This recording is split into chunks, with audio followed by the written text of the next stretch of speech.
We are talking about Coorg. Coorg is coffee country famous for its rainforest and spices. And now we are ready to go for paragraph number 3.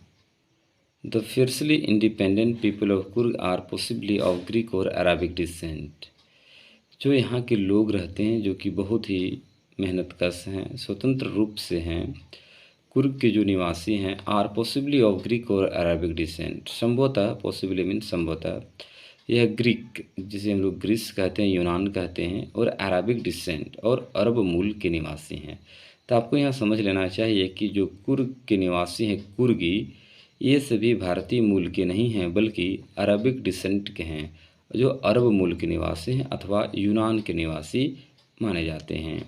As one story goes, जैसे कि एक कहानी है, a part of Alexander's army moved south along the coast and settled here when return became impractical। ऐसा माना जाता है, एक कहानी प्रचलित है कि अलेक्जेंडर, जिसे हम सभी सिकंदर महान के नाम से भी जानते हैं, उनकी आर्मी की एक टुकड़ी, ये पार्ट ऑफ अलेक्जेंडर्स आर्मी, यानी सिकंदर की आर्मी की एक टुकड़ी जब साउथ की ओर, दक्षिण भारत की ओर मूव करती है, तटीय शहरों की ओर होते हुए साउथ की ओर जाती है और वहाँ पर बस जाती है, कब? जब वह अपने आप को वापस नहीं कर पाता है। Here when return become impractical, जब लौट पाना उनके लिए नामुमकिन है अथवा असंभव हो गया। कहानी को इस प्रकार से समझ लें, the fiercely independent people of Coorg are possibly of Greek और अरबिक डिसेंट। जो कुर्ग के निवासी हैं ये सभी बहुत ही मेहनतकश, स्वतंत्र रूप से, संभवतः ये लोग यूनान अथवा अरबिक डिसेंट, अरब मूल के निवासी हैं।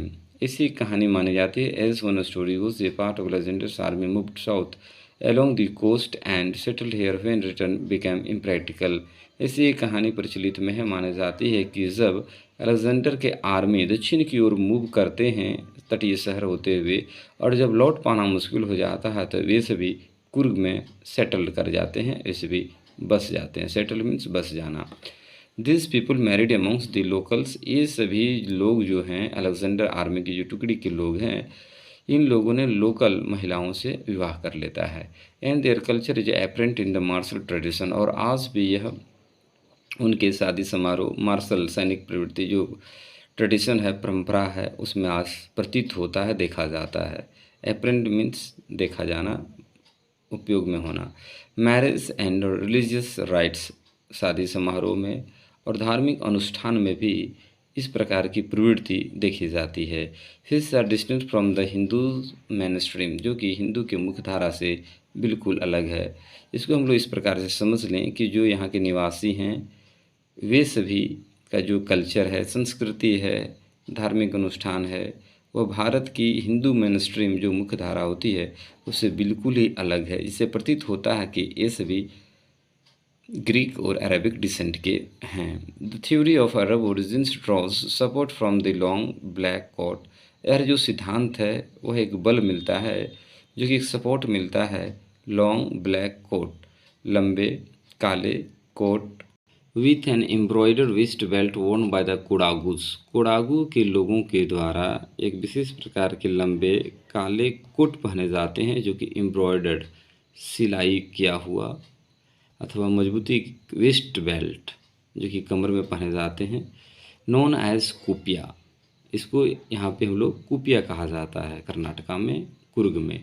It resembles the keffiyeh worn by the Arabs and the Coorgs, और यह जो है सो कुफिया को रिजेंबल्स करता है, जो कि अरब एंड द कुर्ग्स, जो कि अरब में पहने जाती है।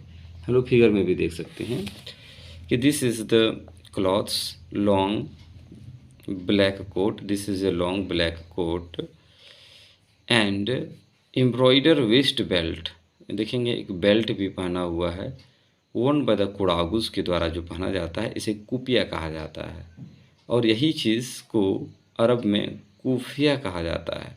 सिर्फ KUPPIA और KUFFIA, KUFFIA आपका अरब में और इंडिया में कुर्ग में KUPPIA कहा जाता है, जिससे प्रतीत होता है कि ये सभी अरब मूल के निवासी हैं।